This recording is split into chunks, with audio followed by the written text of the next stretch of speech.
Мы видели заявление посольства на Фейсбуке о пропавших без вести и знаем, что посольство США все время призывает к ответственности по случаям нарушения прав человека. Многие говорят, что это все преувеличено, что нарушений прав человека во время Евромайдана не было. Советник Путина, господин Глазьев из России, даже назвал провокацией дело Булатова. Что вы думаете о нынешней ситуации с правами человека в Украине? Let me start by saying that the bedrock of our relationship with Ukraine is Ukraine's democracy. And human rights, the tolerance for dissent, due process, rule of law, these are essential requirements of the relationship between our two countries that our presidents, President Yanukovych and President Obama, have pledged to deepen and sustain.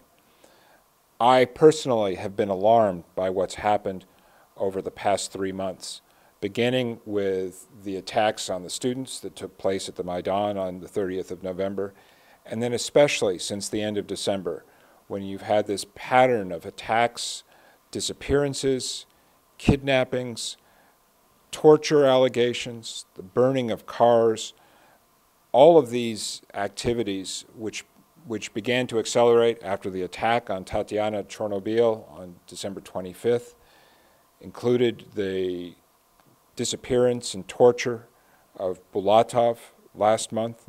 And having met with Mr. Bulatov along with Ambassador Tominsky, I am very confident that he was the victim of incredible violence, violence that should never happen in a country like Ukraine that has deep historic and cultural roots to Europe.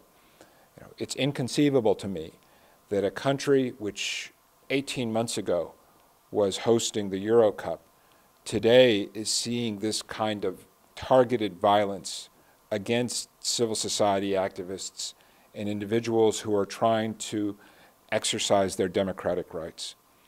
It's extremely important that these crimes be investigated, that those who are responsible be held accountable, and that the violence stop. Because I can tell you today in Ukraine, as I meet with people in the political opposition, as I meet with civil society, there is a climate of fear, which is bad for investment, it's terrible for democracy, and it will tear Ukraine apart if it is not stopped and stopped quickly. Закон, который признает иностранными агентами те общественные организации, которые получают зарубежные деньги в виде грантов, был отменен.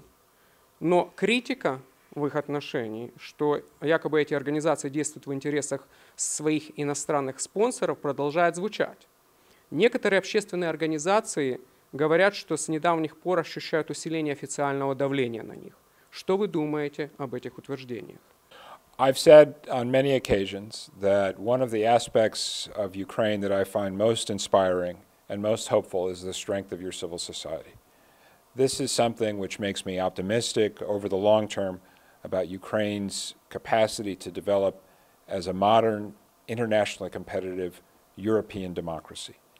The United States, over the years, has provided modest assistance to civil society groups in this country. But that assistance is always transparent.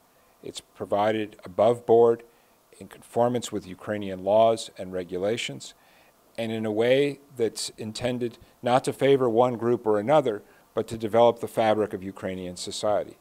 In fact, groups like the National Democratic Institute and the National Republican Institute have worked with all of Ukraine's political parties, including, I'm happy to say, the Party of Regions. So it's simply incorrect to suggest that there is something nefarious about this kind of cooperation. And I think to suggest somehow that these civil society groups, which are part of the fabric of Ukrainian society, that these groups are somehow foreign agents or acting on behalf of some foreign government, simply misunderstands both the nature of our partnership with the Ukrainian people, but also the essential function that these groups provide as a transmission belt between society, between the population, and the government and the political parties as part of the functioning of Ukrainian democracy. And it's in that spirit that our assistance has been provided, and hopefully our assistance will continue.